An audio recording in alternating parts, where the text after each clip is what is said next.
24 years ago, in a sleepy town tucked between green hills and winding rivers, two best friends promised to stand by each other forever. Olivia and Bethany. They were inseparable, the kind of friends who shared secrets, laughter, tears, and dreams. Olivia was the quieter one, thoughtful and kind. Bethany was the firecracker, bold, charming, and reckless. They grew up together, went to the same schools, and even dreamed of getting married on the same day. But time had its own plans. By the age of 27, Olivia had met Adam, a soft-spoken yet strong-hearted man who loved her like sunrise loves the earth. They were set to be married in spring.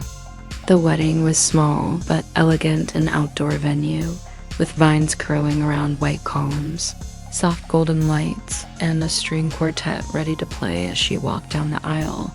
Bethany, of course, was Olivia's maid of honor, or at least she was supposed to be.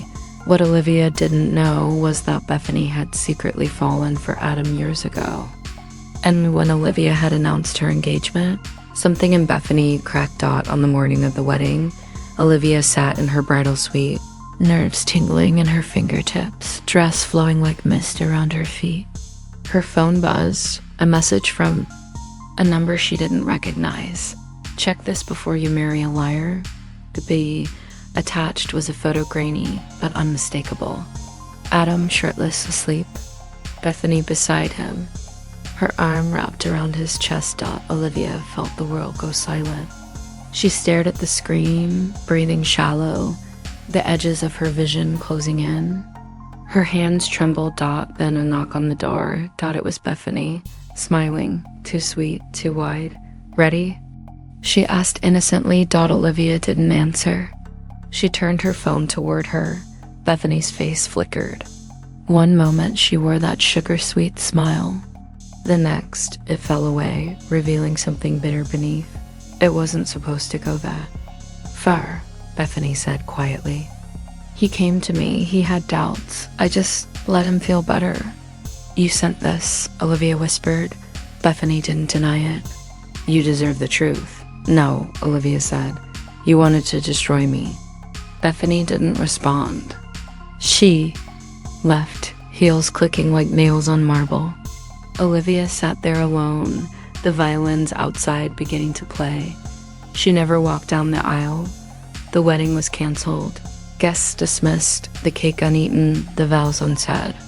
Adam tried to explain, but Olivia didn't give him the chance. She disappeared from the town that very night. No one saw her again. Not for 24 years. Now, in a bustling city of metal and glass, a woman named Liv Monroe was building empires. Olivia had changed her name legally, cut her hair short, hardened her heart. Over 2 decades, she had become the CEO of a powerful luxury real estate firm. She was respected, feared, envied. But she never forgot, not Adam. And never Bethany. One rainy afternoon, her secretary knocked. "Ma'am, we have an applicant for the executive assistant role." She insisted you'd want to see her, said her name is Bethany Ray. Olivia's spine straightened. "Send her in." Bethany walked in, older now, but still possessing that confident walk, that calculated smile. She wore a second-hand suit. Her heels were scuffed, and she looked desperate. Olivia didn't speak at first. Bethany's eyes didn't show recognition. "I really need this job," she said. "I've had a rough few years." Olivia finally spoke.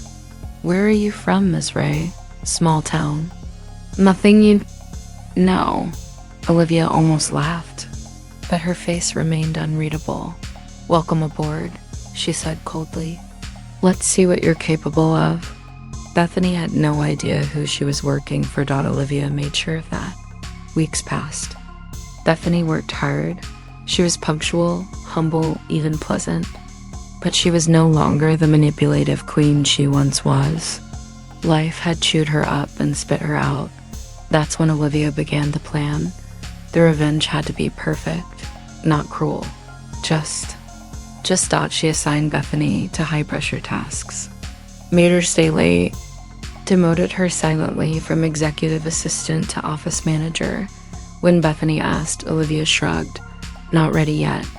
Then came the parties. Olivia held one of the city's most lavish galas in her penthouse. She made Bethany cater to guests. She watched from afar as Bethany, dressed in a borrowed black dress, served wine to millionaires who didn't see her. Then Olivia introduced her to the investors. "This is Bethany," she said loudly. "She used to be my best friend." Bethany's eyes widened. "I'm sorry," she whispered. "You don't recognize me?" Olivia leaned in. "I'm the girl who never made it down the aisle." Bethany went pale. "Liv?" "No," Olivia said. "That girl died 24 years ago. You buried her." Bethany quit the next morning, but Olivia wasn't done. She followed Bethany's life from the shadows. Found the landlord who was about to evict her. Bought the building. Found the nursing home where Bethany's mother lived. Upgraded it, then fired Bethany as her mother's guarantor. Claimed delinquency. Made her beg to keep her mother inside. Olivia didn't deny her. She just made her grovel. "You see," Olivia said during one final call, "I'm not destroying you. I'm simply returning favor, one piece at a time." Bethany cried. But not once did she apologize. Not truly. And Olivia was beginning to realize Bethany never would. Months later, Olivia received news. Bethany was working at a diner. One rainy night, she walked in. Sat at a booth. Bethany was mopping the floor. She turned and froze. "You want coffee?" she asked. Olivia nodded. Bethany poured. Her hands shook. "I don't hate you," Olivia said suddenly. Bethany blinked.